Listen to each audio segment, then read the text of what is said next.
देखिए इक्विलॉन form of matrix, अपना जो मैट्रिक्स डिटरमिनेंट का बाकी पार्ट है वो खत्म हो गया, कुछ एडिशनल पार्ट है, बस हम लोग इसको खत्म करेंगे। ठीक है, इक्विलॉन फॉर्म ऑफ मैट्रिक्स, किसी एक मैट्रिक्स का इक्विलॉन फॉर्म होता है, इक्विलॉन मैट्रिक्स नहीं होता है। ठीक है, किसी एक मैट्रिक्स का इक्विलॉन फॉर्म होता है। मान लीजिए जैसे कि अगर ये बोल ही दिया कि किसी एक मैट्रिक्स का इक्विलॉन बनाओ, तो पहले हमको पता होना चाहिए कि इक्विलॉन फॉर्म होता क्या है, तब कहीं जाके हम उसका कैलकुलेशन कर पाएंगे इक्विलॉन। ठीक है, तो ध्यान रखेंगे एग्जाम्पल के साथ। मान लीजिए ये स्क्वायर है और ये रेक्टेंगुलर भी हो सकता है, कोई फर्क नहीं पड़ता। मान लीजिए ये स्क्वायर है, यहां लिखा है 1 2 7, यहां लिखा है 0 1 5, इस प्लेस पे 0 0 और 1। सबसे पहला चीज ध्यान दीजिएगा, जब फर्स्ट रो में स्टार्ट हुए तो स्टार्टिंग नंबर क्या मिला हमको? 1। जब सेकेंड रो में स्टार्ट हुए तो स्टार्टिंग नॉन जीरो नंबर क्या मिला हमको? 1। जब थर्ड रो में स्टार्ट हुए तो स्टार्टिंग नॉन जीरो नंबर क्या मिला? 1। ठीक है, दूसरा, फर्स्ट रो में नंबर ऑफ जीरोस कितना है? 0। एक भी नहीं। सेकेंड रो में नंबर ऑफ जीरोस कितना है? 1। और थर्ड रो में 2। ठीक है, तो इक्विलॉन फॉर्म दो कंडीशन कहता है। पहला कंडीशन ये कहता है कि each row must start with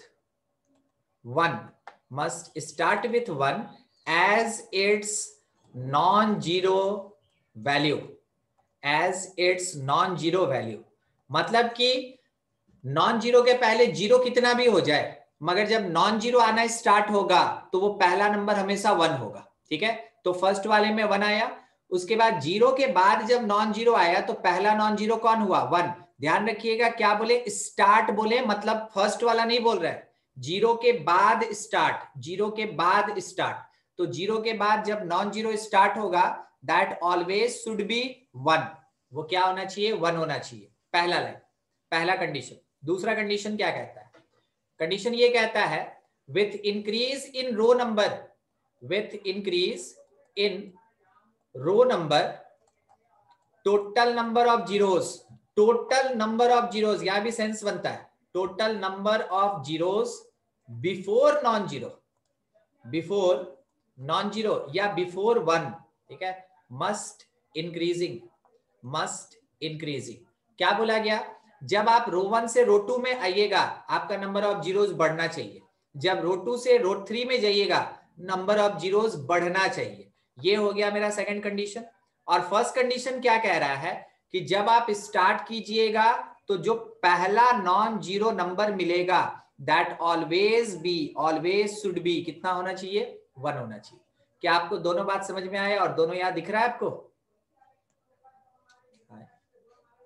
yes sir. ठीक है, बी एक मैट्रिक्स है, यहां लिखा हुआ है 0 1 5 0। फिर से, ठीक है, यहां लिखा है 0 0 1 3, यहां लिखा है 0 0 0 और 0। बोलिए वेदर इट इज इक्विलॉन और नॉट? ये इक्विलॉन है कि नहीं? No sir. No sir. It is echelon form, ये इक्विलॉन है। ठीक है, ये इक्विलॉन फॉर्म है। तो सर कैसे पता चला है? देखिए, दो बात बोले थे, हर एक रो जब नॉन जीरो स्टार्ट करेगा तो 1 से स्टार्ट करेगा। यहां 1 से स्टार्ट हुआ, बोलते चलिए मेरे साथ, सेटिस्फाइड कि नहीं? Yes sir. इसमें 0 0 0 पहला नॉन जीरो हमको 1 मिला, सेटिस्फाइड? यस। इसमें क्या नॉन जीरो मिला? नो। नॉन जीरो है ही नहीं तो 1 कहां से ढूंढेंगे? ठीक है, तो फर्स्ट सेटिस्फाइड। सेकंड पे आइए, increasing number of zeros. First वाले में नंबर ऑफ जीरोस कितना है? 2। 1। रो में 2। बिफोर 1 क्या लिखा है बिफोर? हाँ 1 वन के पहले कितना जीरो है? एक। दूसरे में कितना है? 2 2 और तीसरे वाले में कितना है? 4। 4 जीरोस को 4 दिख रहा है। तो मेरे हाँ। पास R1 में 1 जीरो, R2 में 2 जीरो और R3 में कितना? 4। 4 तो क्या ये रो नंबर के साथ नंबर ऑफ जीरोस इंक्रीज हो रहा है? Yes sir. रो नंबर के साथ नंबर ऑफ जीरोस इंक्रीज हो रहा है ना? ठीक है। फिर आखिरी वाला में तो 4 है, लेकिन तो वो एक चलता है दूसरे बड़ा 4। नहीं यस होता 4? Yes sir. एक दूसरे खाली 3 ही बड़ा होता है, 4 नहीं बड़ा होता है। नहीं सर, मतलब हमको लगा वो लाइनअप में होगा। नहीं नहीं, ये भी इंक्रीजिंग ऑर्डर है। ठीक है, ज्यादा होना चाहिए, सीक्वेंस कोई मेंटेन नहीं करता है। ठीक है, ऐसा नहीं कि कॉन्सिक्यूटिव इंक्रीजिंग होना चाहिए, बस इंक्रीजिंग होना चाहिए, ज्यादा होना चाहिए। ठीक है, तो ये भी एक इक्विलॉन है। बताइए ये इक्विलॉन फर्स्ट वाला जो ए है, ये कितने ऑर्डर का इक्विलॉन है? 3 into 3 3 into 3 और सेकंड वाला? 3 4 into 4 cross 4 3 into 4 3 into 3/4। ठीक है, ये 3/4 ऑर्डर का इक्विलॉन है। तो 2 इक्विलॉन हो गया। इक्विलॉन फॉर्म क्या होता है, कैसा होता है, ये पता चल गया। अब इक्विलॉन बनाते कैसे हैं? ठीक है, क्योंकि इसका यूज है, रैंक कैलकुलेशन में इसका यूज है। तो पहले हम इक्विलॉन का फॉर्मेशन दिखा दे आपको, उसके बाद हम लोग रैंक पे आगे प्रोसीड करेंगे। अभी डिस्कशन करने वाले हैं formation of echelon form of matrix. Matrix का जो इक्विलॉन फॉर्म होता है उसके फॉर्मेशन का अभी हम डिस्कशन करने वाले हैं। ठीक है, तो फॉर्मेशन कैसे करेंगे? सिंपल, यूज रो ट्रांसफॉर्मेशन। एक लाइन में यूज रो ट्रांसफॉर्मेशन। जो आप रो ट्रांसफॉर्मेशन, कॉलम ट्रांसफॉर्मेशन पढ़े हैं उसको अप्लाई कीजिए और दिए गए मैट्रिक्स का इक्विलॉन फॉर्म बनाइए। ठीक है, इक्विलॉन फॉर्म बनाइए। तो अब आपको इतना तो पता है कि हमको करना क्या है, कहाँ 0 लाना है, कहाँ 1 लाना है।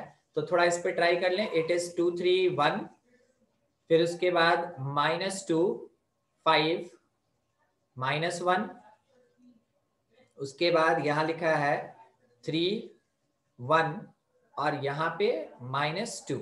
ऐसा कुछ भी दिया हुआ है, वटेवर। ठीक है, कोई फर्क नहीं पड़ता कहाँ क्या दिया हुआ है। अब बोला गया कि कन्वर्ट करो इसको इक्विलॉन फॉर्म में।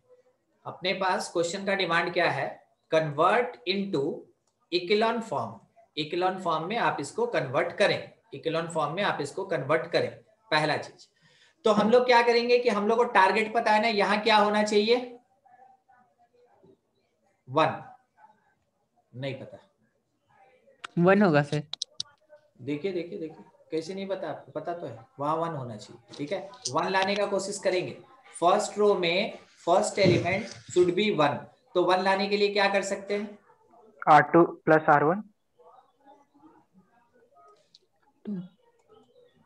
ठीक बोले? Yes sir. R3 में से R1 सब्ट्रैक्ट कीजिए ना, तो 3 - 2 1 होगा। यस यस हम ठीक है, 0 ला रहे थे। R1 changes to R3 - R1। मगर राहुल आप कमाल कर दिए, जानते हैं आप, पता नहीं शायद एक क्वेश्चन का आंसर नहीं दिए थे, नहीं तो सही में इस बार विजेता आप ही होते। ठीक है क्या अच्छी बात, हम जीत गए ना। एक क्वेश्चन का आंसर नहीं दिए थे ना? दिए, सारा सर दिए हम आंसर, कौन? सारा आंसर हम दिए हैं। तो मेरे पास एक तो नहीं लिखा हुआ है। आपके पास 5 नंबर नहीं पहुंचा था सर, हमको पता है, वो आप नहीं पढ़े थे, हमको लगा था। नहीं पढ़े थे हम। हाँ तो यस सर, 5 नंबर का मैं इसके आंसर चलते दिए। ना वरुण जीत गया है। ठीक है, शाम में डिस्कस करेंगे। ठीक है, दिखाएंगे भी कोई दिक्कत, छोड़िए सर। ना। वैसे तो मेरे घर तरफ डिलीवरी होता भी नहीं है, छोड़िए ना।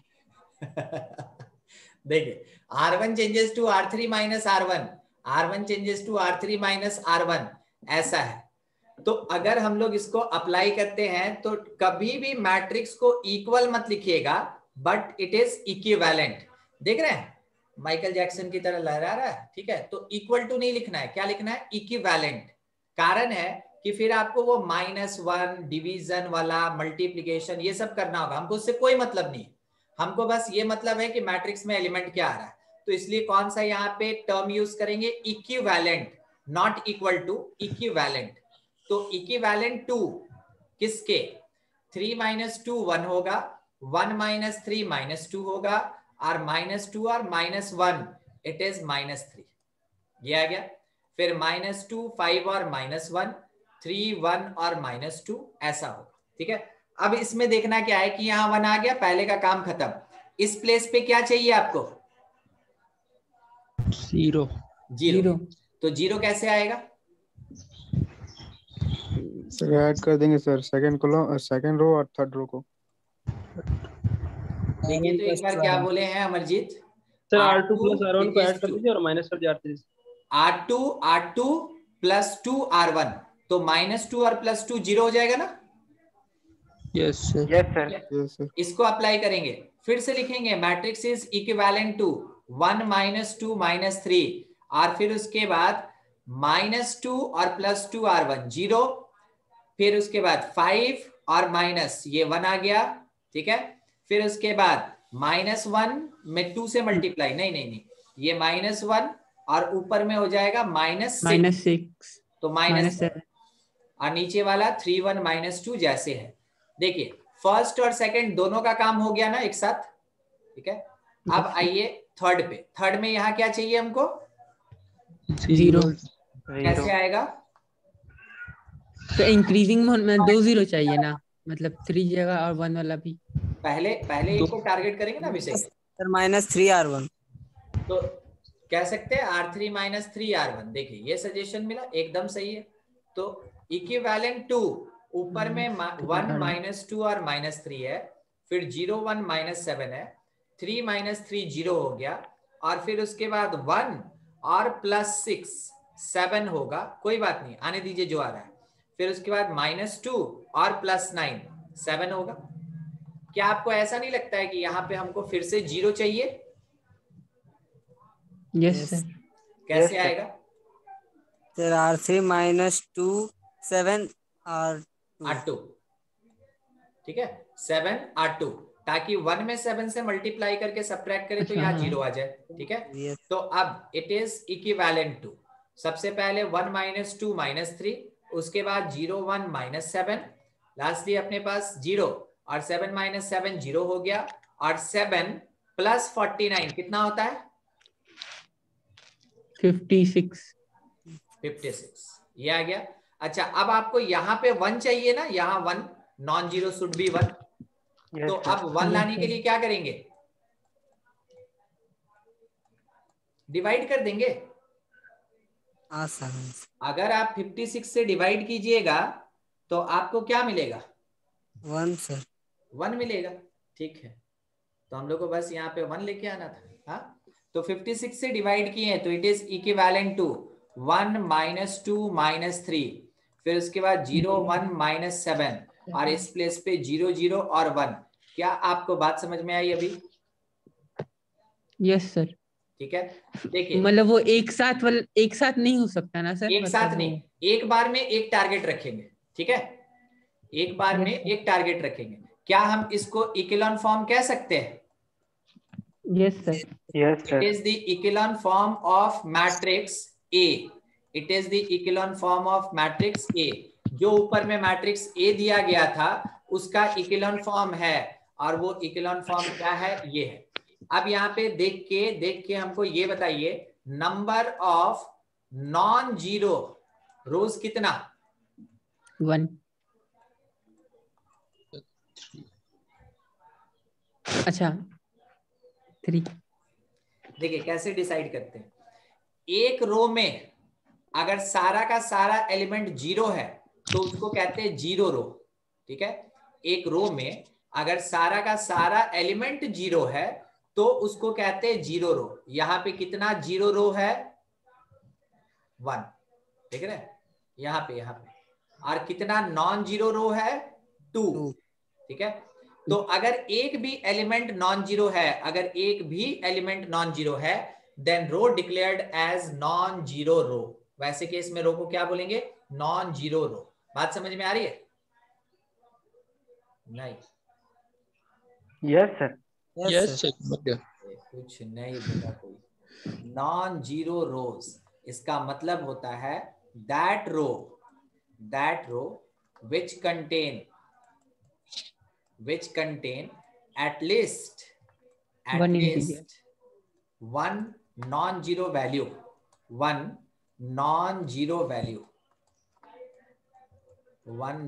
value, ठीक है, कम से कम एक नॉन जीरो वैल्यू उसमें होना ही चाहिए, तब जाके उसको हम लोग बोलते हैं नॉन जीरो रोज। ठीक है, तो अपने पास नॉन जीरो रोज कितना है 3। अब सर ये कैलकुलेशन आप क्यों करा रहे थे? कारण है मेरा अगला टॉपिक या कहे तो पॉइंट, रैंक ऑफ मैट्रिक्स।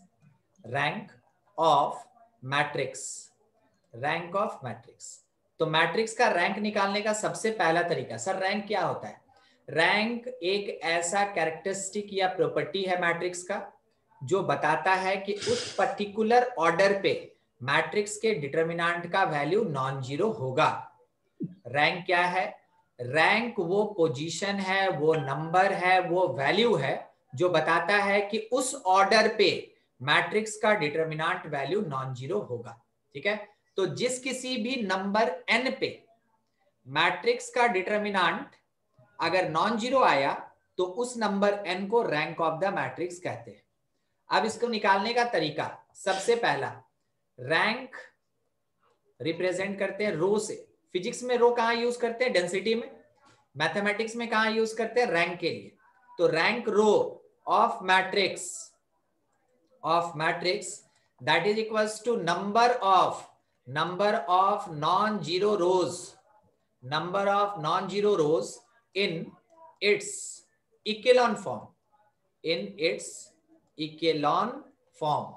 किसी मैट्रिक्स के इकेलॉन फॉर्म में कितना नॉन जीरो रोज है वो बताएगा कि उस मैट्रिक्स का रैंक कितना है। तो आपको यहाँ पे अभी ऊपर वाले मैट्रिक्स में कितना नॉन जीरो रोज दिखा था? 3। तो इस मैट्रिक्स ए का जो रैंक होगा वो कितना होगा? 3 होगा। एग्जाम्पल के लिए for above matrix having echelon form, कैसा echelon form है इसके पास? देखिए 1 - 2 - 3, 1 - 2 - 3, फिर उसके बाद सेकेंड 0 1 - 7, 0 1 - 7, और थर्ड वाले में 0 0 1 था, 0 0 1 has 3 non-zero rows, hence rank is equals to 3। क्या आपको समझ में आया इकेलॉन फॉर्म से हम रैंक कैसे निकालते हैं? ठीक है, सिंपल सा चीज है, इकेलॉन फॉर्म में कन्वर्ट करना है और दूसरा उसमें कितना नॉन जीरो रोज है ये कैलकुलेट कर लेना है। सेकेंड पॉइंट, जब भी आपके पास स्क्वायर मैट्रिक्स हो, कैसा? स्क्वायर मैट्रिक्स, तो in case of square matrix आपको क्या करना चाहिए? Find its determinant. सबसे पहला काम है इसका डिटरमिनेंट निकालना, फाइंड इट्स डिटरमिनेंट। जब आप डिटरमिनेंट निकालिएगा तो वैसे केस में इफ डिटरमिनेंट डेल्टा जिसको कहते हैं not equal to 0, then rank is equals to order of matrix, rank is equals to order of matrix। तब वो मैट्रिक्स के ऑर्डर के बराबर होगा, तब रैंक किसके बराबर होगा? ऑर्डर ऑफ मैट्रिक्स के बराबर होगा। दूसरा केस इसी में, if determinant is equals to 0, अगर डिटरमिनेंट का वैल्यू 0 आ गया then find minors of order n-1 cross n-1। क्या आप इसका मीनिंग समझे? देखिए अगर 3 क्रॉस 3 का मैट्रिक्स है तो उसका माइनर कितने ऑर्डर का होता है? 2 क्रॉस 2 होता है ना, तो 3 - 1 2, 3 - 1 2। तो जितने ऑर्डर का आपका मैट्रिक्स है आप उससे एक यूनिट कम ऑर्डर का माइनर्स फाइंड करेंगे। ठीक है, find minors of order n-1 cross n-1। if any minor not equal to 0, तो वैसे केस में जो रैंक होगा that will be equals to n-1। जिस किसी भी ऑर्डर के मैट्रिक्स का डिटरमिनेंट नॉन जीरो आया वही ऑर्डर उसका रैंक कहलाता है, ठीक है। बाय द वे अगर यहां भी सब जीरो मिल गया, ठीक है, इफ या तो नॉन जीरो होगा तो rank declare, otherwise if determinant of minors, if determinant of minors equal to zero, then find minors, फिर से minors, find minors of order कितना होना चाहिए, एक यूनिट कम, n-2 क्रॉस n-2, ठीक है, और उसके बाद एंड सो ऑन। अगर इतने ऑर्डर के माइनर का वैल्यू नॉन जीरो आया, नॉन जीरो मतलब व्हाटएवर भी पॉजिटिव नेगेटिव कोई फर्क नहीं पड़ता, नॉन जीरो, अगर नॉन जीरो आया तो वैसे केस में हम बोलेंगे कि रैंक जो है ना वो n-2 होगा, रैंक कितना होगा, n-2 होगा। अब इसी के बेसिस पे थोड़ा क्वेश्चन बनाते हैं और चेक करते हैं। मान लीजिए एक मैट्रिक्स ए दिया है और वो यहाँ पे लिखा हुआ है 1 1 2 और यहाँ लिखा हुआ है 0 5 4 और इस प्लेस पे लिखा हुआ है 2 2 4। तो हम लोग से बोला कि find its rank, question simple ये बोला फाइंड इट्स रैंक, इसका रैंक क्या होगा वो कैलकुलेट करो, फाइंड इट्स रैंक, रैंक क्या होगा वो कैलकुलेट करो। तो हम लोग वैसे केस में क्या करेंगे, सबसे पहले इस मैट्रिक्स का डिटरमिनेंट निकालेंगे। तो चेक कीजिए आप, 1 time 20 minus 8 minus 1 time 0 minus 8 plus 2 time 0 minus 10, ठीक है, ये आ गया कितना आपके पास 14, यहां से आ गया प्लस 8, 14 क्यों बोले 12 प्लस 8 और माइनस 20, क्या आपको कुल मिला के 0 दिख रहा है? Yes sir. 0 तो हमको पहले ही दिख गया था, दिखा था, यस यस। क्योंकि फर्स्ट रो और थर्ड रो के एलिमेंट का रेशियो सेम सेम है, इस कारण से डिटरमिनेंट तो 0 आना ही था, आ गया। जब 3 क्रॉस 3 का डिटरमिनेंट 0 आ जाए देन वैसे केस में फाइंड करें आप माइनर्स, और माइनर्स किस ऑर्डर का, किस ऑर्डर का, 2 क्रॉस 2, 2 क्रॉस 2, ठीक है, 3 क्रॉस 3 से कम जाएंगे, कहां पहुंचेंगे 2 क्रॉस 2, इस ऑर्डर के माइनर का कैलकुलेशन कीजिए। तो माइनर अगर हम कैलकुलेट करेंगे तो हम लोग को वैल्यू तो पता है ना कि माइनर कैसे निकाला जाता है, तो इस 1 का माइनर कोई बताएगा? 12 12 20 माइनस 8 12 हो गया, 12 Yes, नॉन जीरो है ना, तो Yes, जिस sir. जगह पे हमको नॉन जीरो मिला तो ये माइनर कितने ऑर्डर का था, माइनर कितने ऑर्डर का था, +2 minor is of order 2 cross 2, therefore rank declare करेंगे ए का, rank of matrix A that will be equals to 2, ऐसे समझ में आया? नहीं समझे? Sir rank of equal to 2 वाला समझाइए ना। हम क्या बोले ना, रैंक तो हमेशा जो गिवन मैट्रिक्स है उसी का निकलेगा, रैंक हमेशा गिवन मैट्रिक्स का ही निकलेगा, मगर निकालने का तरीका ये होता है कि पहले जो मैट्रिक्स दिया उसका डिटरमिनेंट वैल्यू निकालेंगे, डिटरमिनेंट अगर 0 आ गया तो फिर उसका माइनर निकालेंगे उससे कम ऑर्डर का, अगर वो माइनर में से एक भी नॉन जीरो आ गया तो माइनर का जो ऑर्डर है, माइनर का ऑर्डर वही रैंक ऑफ द मैट्रिक्स होगा। अभी समझे इसको राहुल? Yes, sir. ठीक है, किसी को दिक्कत रैंक से रिलेटेड? सर बोलिए बोलिए आदित्य।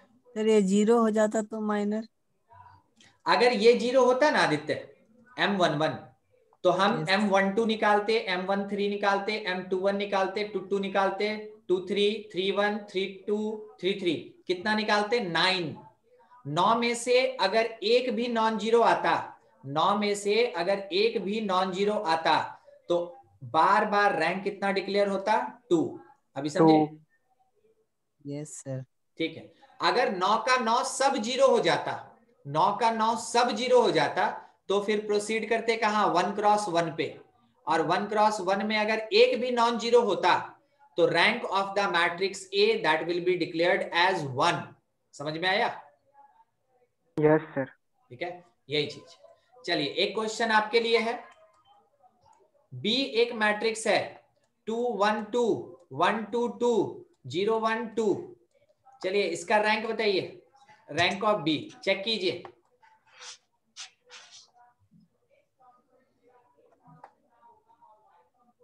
देखिए सबसे पहले तो हम इसका डिटर्मिनेंट निकालेंगे।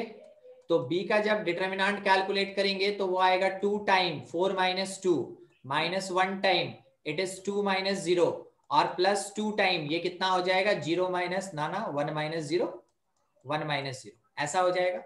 तो जब हम इसको कैलकुलेट करेंगे तो ये 4 आएगा, यहां से माइनस 2 मिलेगा और इस प्लेस से प्लस 2 मिलेगा, यानी कि 4 आया 40 आया 400 आया 4000 आया, कोई फर्क नहीं पड़ता, नॉन जीरो।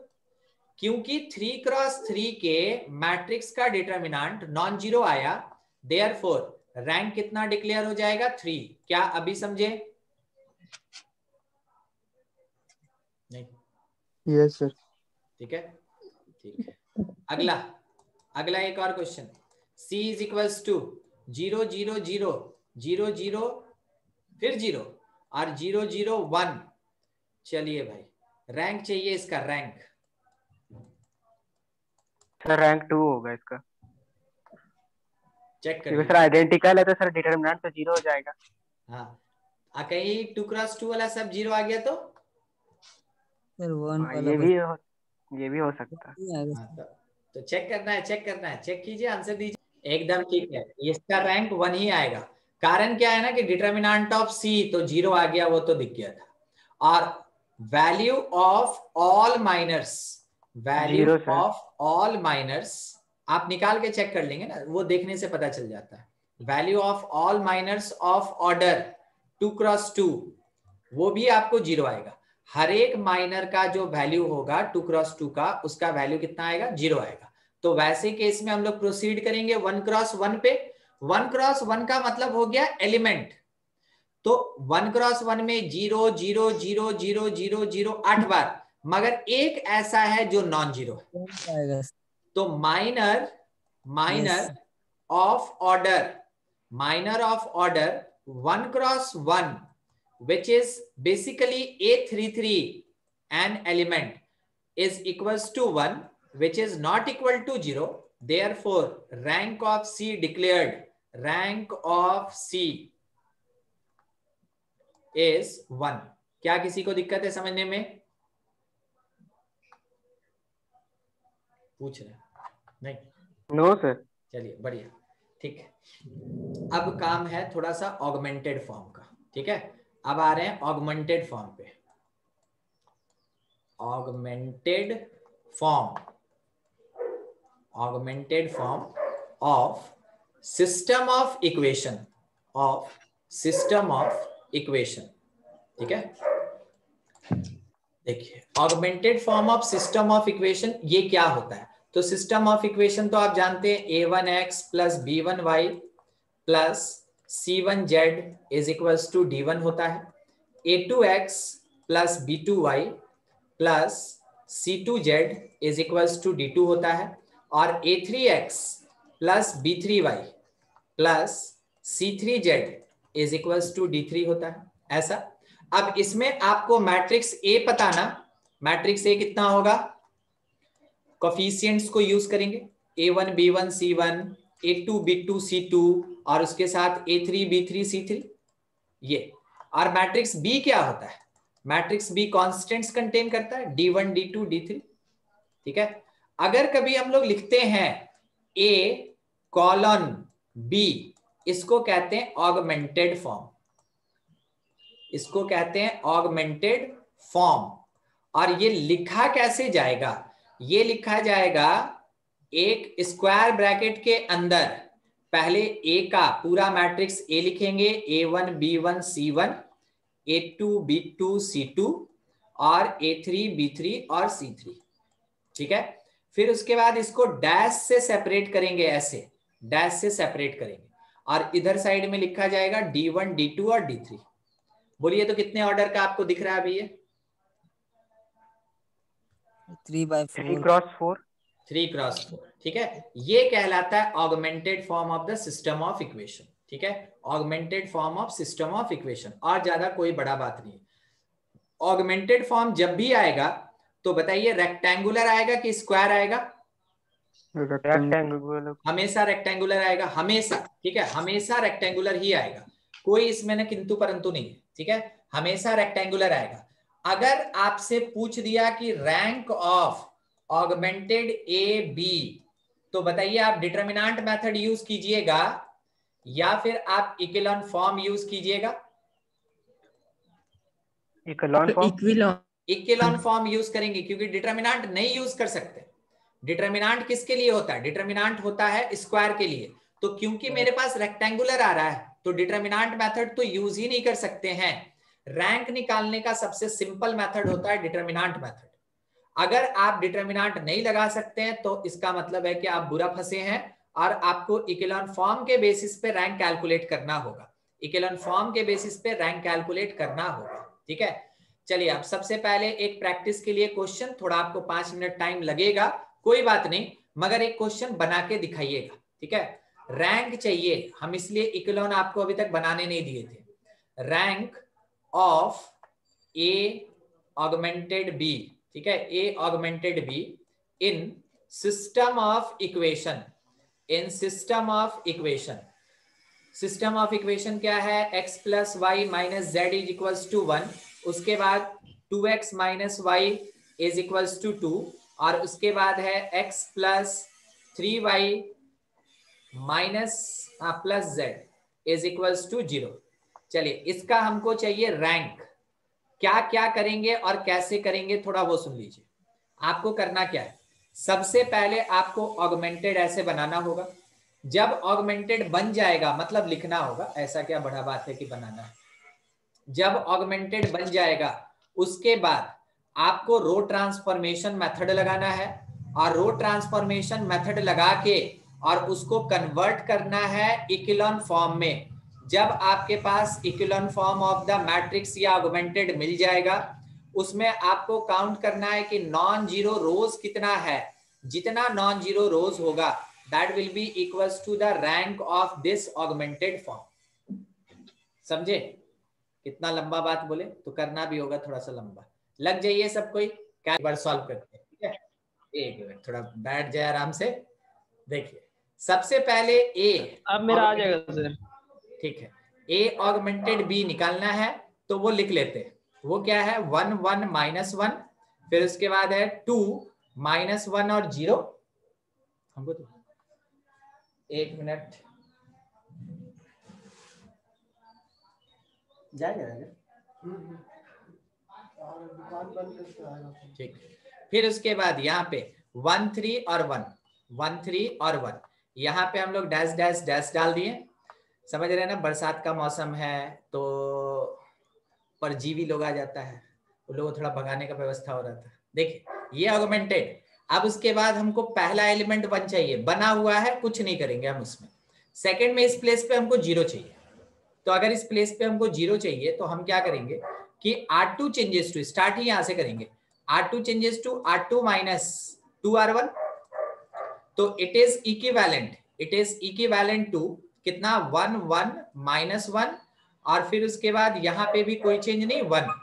ठीक है, फिर 2 माइनस 2 0, फिर माइनस 1 और माइनस 2 माइनस 3, और इस प्लेस पे 0 प्लस 2 2, और यहाँ पे 2 माइनस 2 0। इस जगह पे कोई चेंज नहीं था, 1 3 1 और 0। ये ऑगमेंटेड फॉर्म है, रहने दीजिए।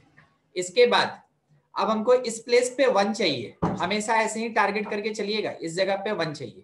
तो क्या करें, R2 changes to R2 divided by -3 कर दीजिए, -3 मत देखिए फ्रैक्शन वगैरह, कर दीजिए -3। तो इट इज इक्विवेलेंट 1, यहां आया 0 1, यहां आ गया -2/3, इस प्लेस पे 0, और थर्ड वाले में 1 3 1 और 0 ऐसा। अब इसके साथ में हमको क्या चाहिए, इस प्लेस पे 1 0 चाहिए ना, इस प्लेस पे 0। तो यहाँ 0 अगर हमको लाना है तो क्या करें, 1 में से सब्ट्रैक्ट कर दे। तो आप कह सकते हैं कि R3 minus R1, R3 changes to R3 minus R1। ठीक है, तो it is equivalent to 1 1 minus 1 1, फिर उसके बाद 0 1 माइनस 2/3 0, और ये आ गया 0, और 3 माइनस 1 2, फिर उसके बाद कितना माइनस किए ना 2, और फिर माइनस किए तो -1। अच्छा, अगले फॉर्म में अगले फॉर्म में क्या करेंगे कि यहां पे हमको चाहिए फिर से 0, तो 1 के साथ ऑपरेट मत कीजिएगा, नहीं तो ये बदल जाएगा। 2 के साथ ऑपरेट कीजिएगा, कुछ भी आए 2 के साथ ही ऑपरेट कीजिएगा।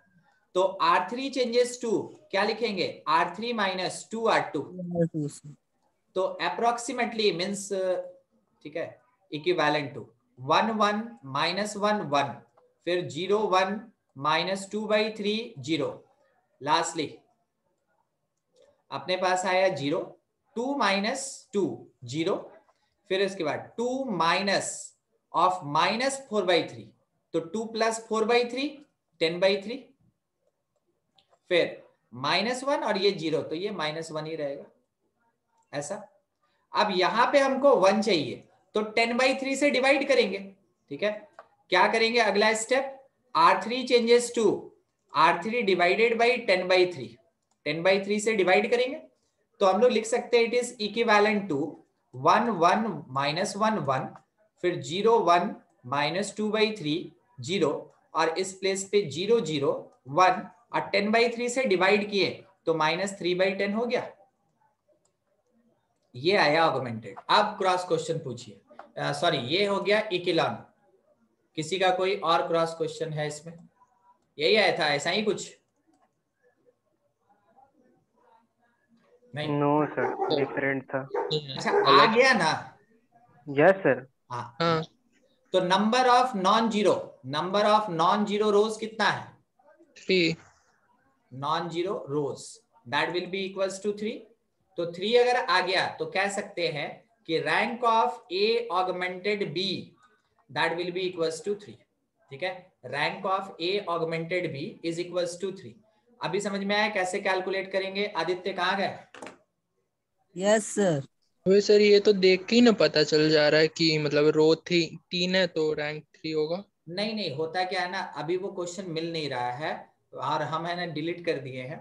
जब फर्स्ट बैच में बता रहे थे ना, तो एक ऐसा मैट्रिक्स मिल गया था जिसमें कि वो लोग सॉल्व कर रहा था तो लास्ट वाला पूरा 0 हो गया था, ठीक है। तो वो कोई ठीक नहीं रहता है।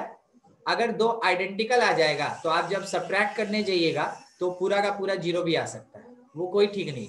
मगर मोस्टली 90% केस में क्या होता है कि रैंक जो होता है वो ऑर्डर के बराबर होता है, नंबर ऑफ रोज के बराबर होता है, ठीक है। मगर कहीं कहीं मे बी चांस ये होता है। अब इसका यूज क्या है थोड़ा वो समझ लीजिए, इसका यूज, ठीक है। इफ रैंक ऑफ ए मतलब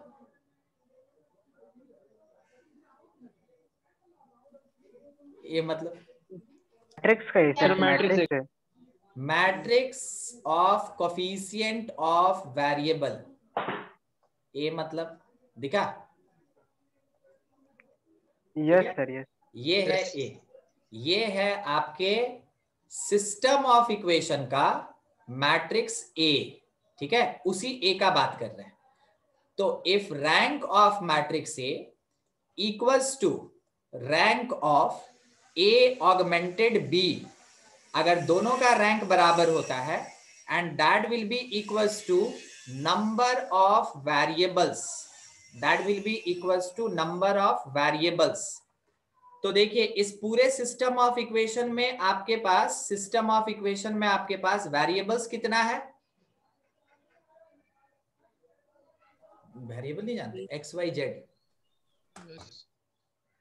कितना वेरिएबल्स है?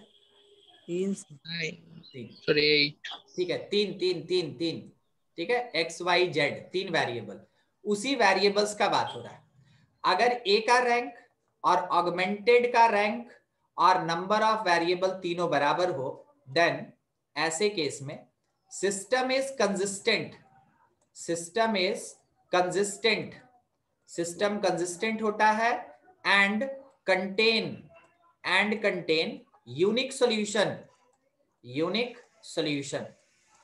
तो जब सर हम इसको डायरेक्टली सॉल्व करके बता सकते हैं कि यूनिक सॉल्यूशन कब आएगा, जब determinant of A not equal to 0 रहेगा, तो फिर हम इतना क्यों करने जाए? नहीं, आपको करना नहीं पड़ेगा, ये आपके क्वेश्चन में दिया रहेगा और आपको ये कंडीशन याद होना चाहिए, तब आपका क्वेश्चन बनेगा। आपको ये सब निकालने नहीं बोलेगा, क्योंकि ये निकालने दे दिया तो वो सिर का दर्द है। वो तो बोलेगा कि पता लगाओ कि क्या सिस्टम कंसिस्टेंट है, क्या सिस्टम के पास यूनिक सॉल्यूशन है। तो कोई जरूरी थोड़ी कि हम इतना कॉम्प्लिकेटेड पार्ट करेंगे, हम तो सिंपल मैट्रिक्स में पढ़े हैं, उस तरीके से हम इनवर्स निकाल के बना लेंगे। मगर बाय द वे अगर आपके क्वेश्चन में रैंक मेंशन कर दिया तो रैंक के तरीके से सिस्टम कब कंसिस्टेंट और इनकंसिस्टेंट होता है, कब उसके पास यूनिक और इनफाइनाइट सॉल्यूशन होता है, ये पता होना चाहिए, इसलिए कंडीशन आपको याद रखना पड़ेगा। ठीक है, अगला इसी में, if rank of matrix A is equals to the rank of A augmented B, A augmented B is greater than number of variables। एक मिनट, हम थोड़ा सा यहाँ ग्रेटर और लेस में थोड़ा कंफ्यूज हो रहे हैं।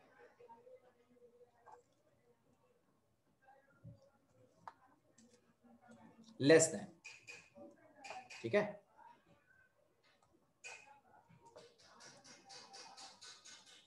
is less than number of variables, is less than number of variables। तो वैसे केस में सिस्टम फिर से कंसिस्टेंट, सिस्टम तो कंसिस्टेंट होगा, और कंसिस्टेंट होने का मतलब उसके पास वैल्यू होगा, सॉल्यूशन होगा। तो कितना होगा, एंड कंटेन इनफाइनाइट सॉल्यूशन। कितना, इनफाइनाइट, इनफाइनाइट सॉल्यूशन। ठीक है, जब रैंक ए का और ए ऑगमेंटेड बी का रैंक बराबर हो तो सिस्टम कंसिस्टेंट होता है। ठीक है, सिस्टम कंसिस्टेंट यहीं से पता लगाया जाता है। और अगर बाय द वे ये दोनों रैंक नंबर ऑफ वेरिएबल से कम हो गया तो वैसे केस में कितना सॉल्यूशन आएगा, इनफाइनाइट सॉल्यूशन आएगा। ठीक है, तीसरा कंडीशन, तीसरा कंडीशन ये है कि if rank of A not equals to rank of A augmented B. देखें, अभी तक आप ये देखते आ रहे थे क्या कि rank of A is equals to A augmented B, rank of A augmented B. तो सिस्टम कैसा बोला जा रहा था, consistent. Rank of A is equals to rank of A augmented B, तो सिस्टम कैसा बोला जाता है, कंसिस्टेंट, कंसिस्टेंट। और बाय द वे अगर rank of A not equals to rank of A augmented B तो सिस्टम क्या बोला जाएगा, इनकंसिस्टेंट। ठीक है, देन सिस्टम इज इनकंसिस्टेंट, और इनकंसिस्टेंट है तो कितना सॉल्यूशन होगा,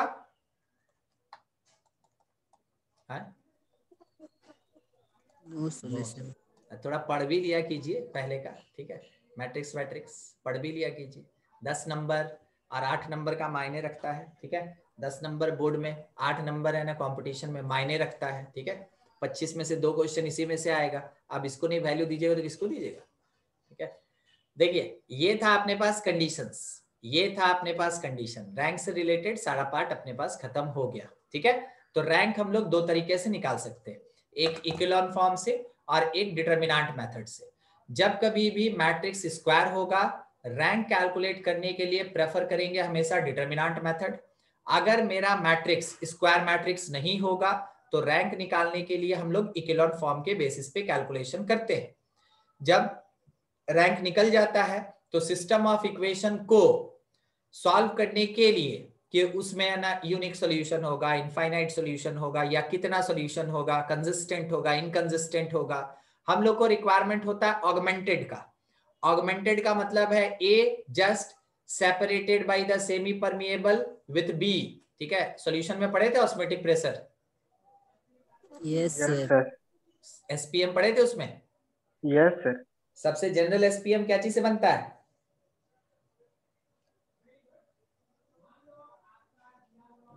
पानी। पानी से। अरे मेम्ब्रेन का बात कर रहे हैं सर, पानी से बना देगा। वही तो, कौन सा मेम्ब्रेन सूरज, क्या क्वेश्चन क्या था, हम तो कहे थे पानी पीना है। मगर सूरज है ना कमाल कर दिया है। ठीक है, टक्कर दिया है पिज्जा क्विज टेस्ट में, सूरज टक्कर दिया है जबरदस्त। आपको लेके पूरा एकदम डिस्कशन चल रहा था मेरा और सर के बीच में कि सूरज तो कमाल कर दिया। हाँ बोले तू सर आशुतोष, सर आशुतोष, आशुतोष आशुतोष तो जबरदस्त बात। ठीक है, आशुतोष का कोई बैच नहीं है, जानते हैं, बनाया है लड़का, जितना बनाया एकदम चकाचक करेक्ट। ठीक है, गलती किया तो पूरा समाज मिलके गलती किया, जानते हैं, गलती किया ना तो पूरा समाज मिलके गलती किया, कोई ऐसा नहीं। मगर सूरज क्या कमाल किया है वो भी सुन लीजिए, रात में तो खैर डिस्कशन होगा ही आज, ठीक है। सूरज क्या कमाल किया है कि पूरा समाज एक तरफ और सूरज एक तरफ, और पता है समाज गलत और सूरज सही, ठीक है।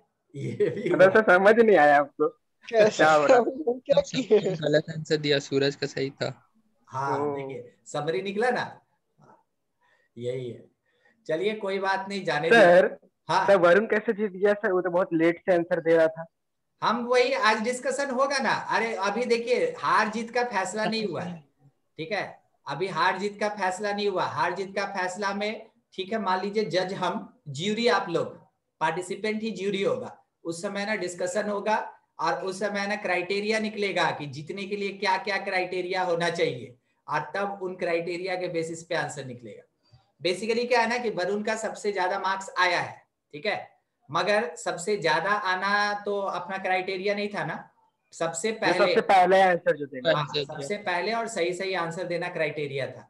तो वो डिस्कशन करेंगे ना, उसी समय निकलेगा। अभी कोई रिजल्ट फिक्स नहीं है, बस हम बता रहे हैं कि कौन क्या किया है, ठीक है। मगर अस्मित आया था। सम्राट अस्मित नहीं है ना क्लास में? वो बड़ी कम आता है क्लास में।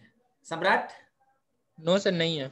हाँ, अस्मित आया और आके ना फटाफट 3 ठो सही सही आंसर दिया, फिर चला गया, ठीक है। नहीं होता है एकदम कॉल करके बोले कि आओ। थलाइवा का है ना अपीयरेंस हुआ, ठीक है। थलाइवा समझते हैं? साउथ का फिल्म देखते हैं? यस हाँ सर। सर, रजनीकांत सर का जानते हैं सर। रजनीकांत सर जो है वो खुद थलाइवा है। पूरे चेन्नई में जाइए थलाइवा बोलिए, ठीक है, रजनीकांत सर का नाम आएगा। रजनीकांत सर रोड पे निकलते हैं ना, चाहे जैसा भी अभी अपीयरेंस हो गया है, मगर फिल्म में तो एकदम चकाचक लगते हैं। और आप लोग इसको तो जानते ही होंगे, क्या नाम, अनिल कपूर। अनिल कपूर के ऊपर एक मेमे बना था ना, जब तक सूरज चांद रहेगा अनिल कपूर जवान रहेगा। बहुत पहले निकला था। सही में। और फिर अभी आया था कि अमिताभ बच्चन का जवानी का और बुढ़ापा का फोटो, सलमान खान का जवानी का बुढ़ापा का फोटो लगाया था, फिर उसके बाद और किसी का जवानी और बुढ़ापा का लगाया था, समझे। और इसमें क्या किया था, अनिल कपूर में कॉपी पेस्ट कर दिया था। तो ये सब है कुछ कुछ ऐसा चीज जो कि है ना डिसाइडिंग फैक्टर होता है किसी किसी के जीवन में। और अपने पास तो अभी क्वेश्चन है, तो शाम में डिस्कशन करेंगे हम लोग उसके बारे में, ठीक है। चलिए आइए आ जाते हैं अब थोड़ा थ्योरी पे। क्या आपको ऑगमेंटेड फॉर्म, इक्विवेलेंट फॉर्म और रैंक समझ में आया? Yes sir. Yes sir. अब आगे प्रोसीड कर रहे हैं इमेज पे, रिफ्लेक्शन, ठीक है। नेक्स्ट पार्ट अपने पास है रिफ्लेक्शन। सर। सूरज आप बोले नहीं एक तो चीज, सबसे जनरल एसपीएम कौन होता है? सब बायोलॉजी ना पूछिए हमसे। बायोलॉजी वाला सॉल्यूशन का physical sir, chemistry. Osmotic pressure.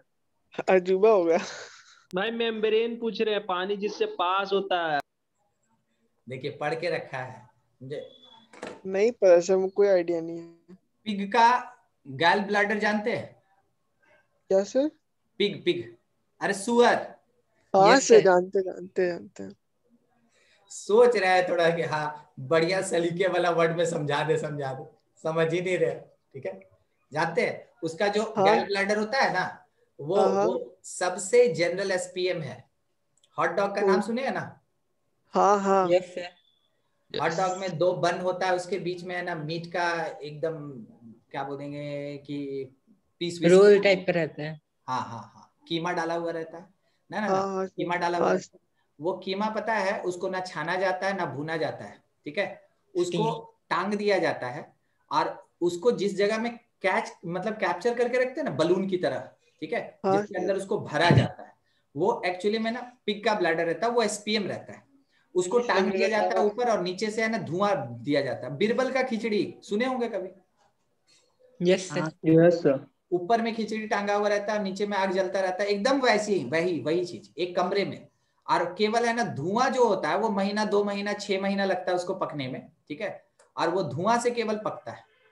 और वो पूरा का पूरा जो जिसमें बंद करके रखा जाता है ना, वो एसपीएम होता है। उसमें से केवल और केवल क्या होता है कि जो धुआं है, उसका जो हीट है और उसका जो फ्रेग्रेंस है, धुएं का भी फ्रेग्रेंस होता है, हम ये नहीं बोल रहे हैं कि कोयला वाला धुआं, ठीक।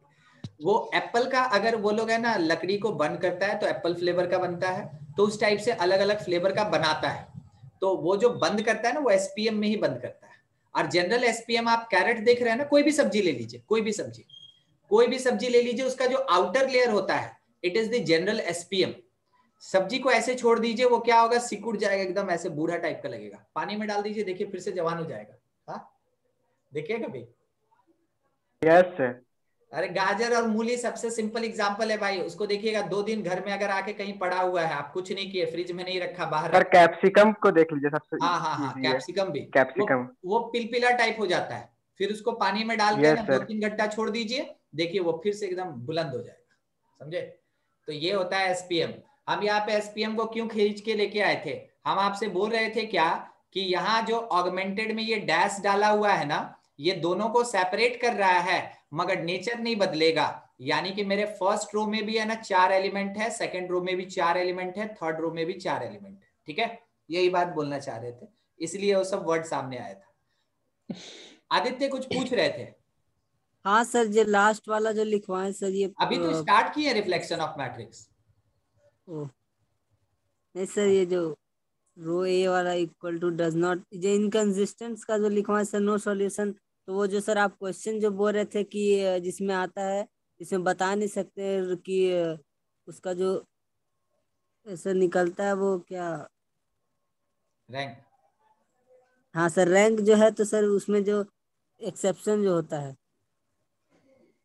क्वेश्चन में, जो जो आप बोले सर डिलीट कर दिए, वो क्वेश्चन जिस टाइप का था, तो वो इसी प्रॉपर्टी का है क्या sir?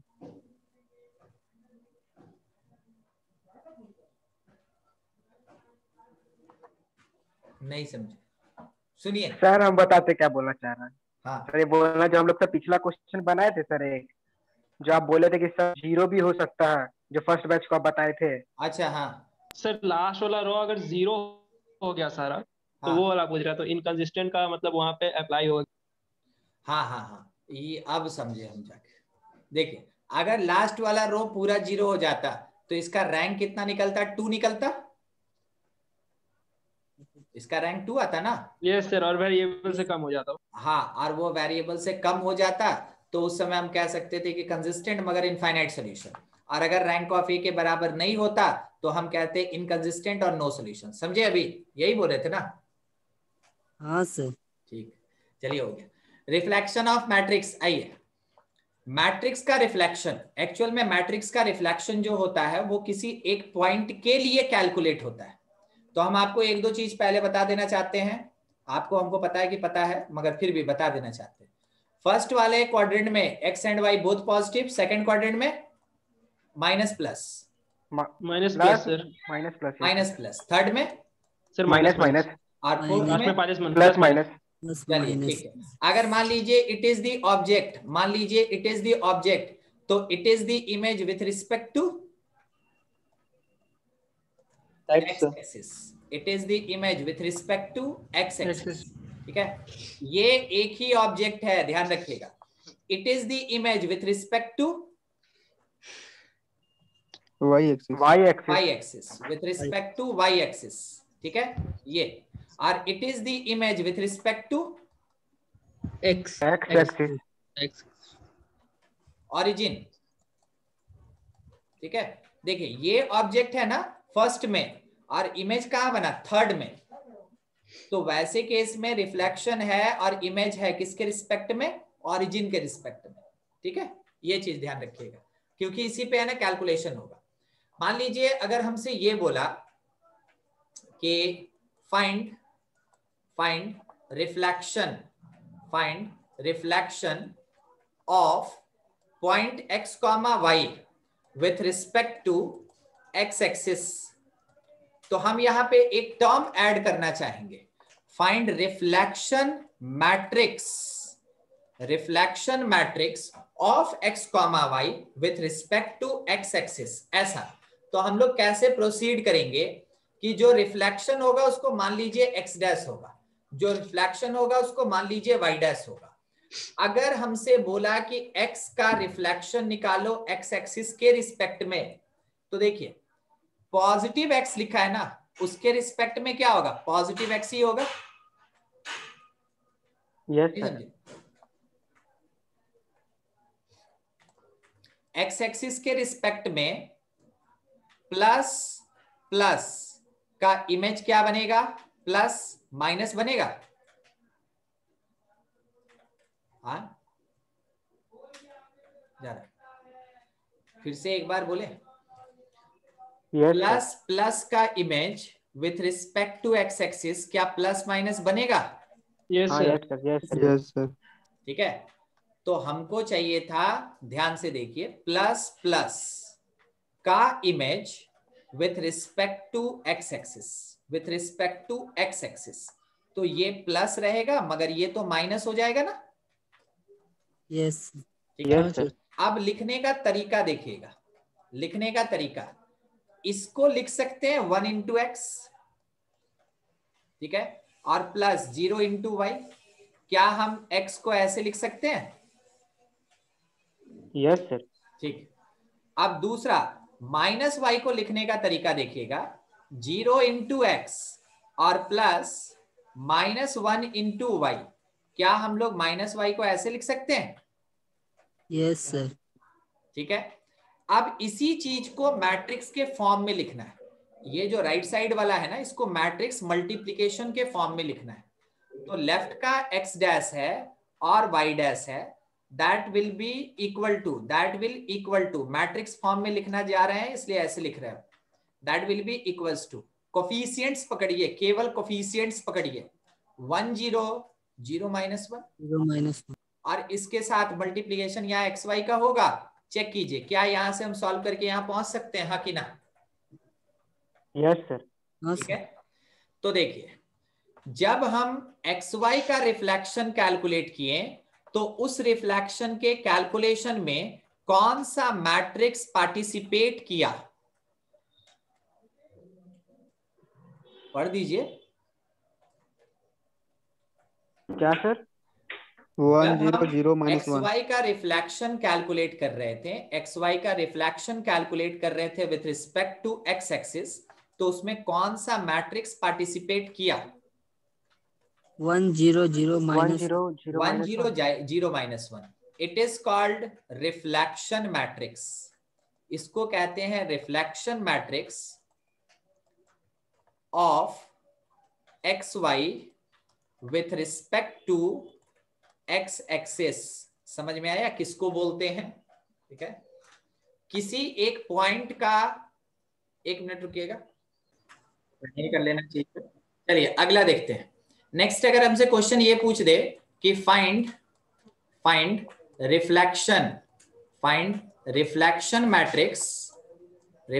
Matrix of X Y with respect to Y axis, with respect to Y axis. बनाने का तरीका, सबसे पहले ये सोचिए कि x क्या बनेगा y एक्सिस के रिस्पेक्ट में, -x, और y क्या बनेगा, y क्या बनेगा +y। अरे किसके? यहाँ प्लस प्लस है तो माइनस प्लस बनेगा ना। Yes sir. ठीक है, ऐसा। अब इसी को मैट्रिक्स के फॉर्म में लिखना है, तो x dash is equals to -1 into X और प्लस 0 इंटू वाई, फिर y dash is equals to 0 into X और प्लस 1 इंटू वाई, ऐसा हो जाएगा। अब इसको मैट्रिक्स के फॉर्म में लिखना है, तो x dash y dash that is equals to, यहाँ पे क्या लिखेंगे, -1 0 0 1 और इसके साथ एक्स वाई। क्या आपको रिफ्लेक्शन मैट्रिक्स दिखा? Yes sir. अगर बोल देता है with respect to origin, third question, with respect to origin, तो सर एक्स दोनों क्या माइनस हो बनेगा? जाता। माइनस से करते sir. Minus sir, minus X minus X बनेगा और वाई क्या बनेगा? -y -5 बन माइनस जाएगा। वाई। माइनस वाई बनेगा। तो वैसे केस में डायरेक्ट लिखे रिफ्लेक्शन,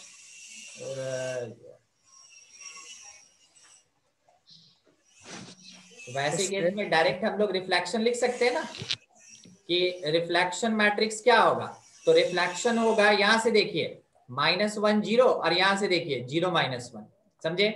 अच्छा, अगर बोल दिया with respect to line, with respect to line y equals to X, तो y इक्वल्स टू एक्स का मतलब हो गया x changes to y, x changes to y and y changes to x, क्या आप इस बात को समझे?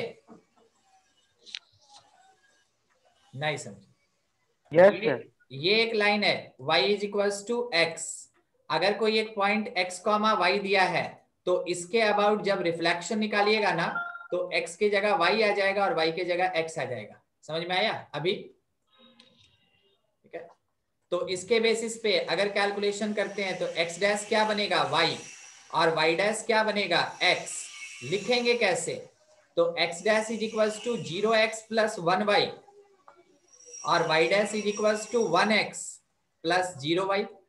अब इसका मैट्रिक्स निकालिए तो x डैश y डैश का जो मैट्रिक्स होगा, यहां से मैट्रिक्स बोलिए, मैट्रिक्स बोलिए सर 0 1 1 1 0।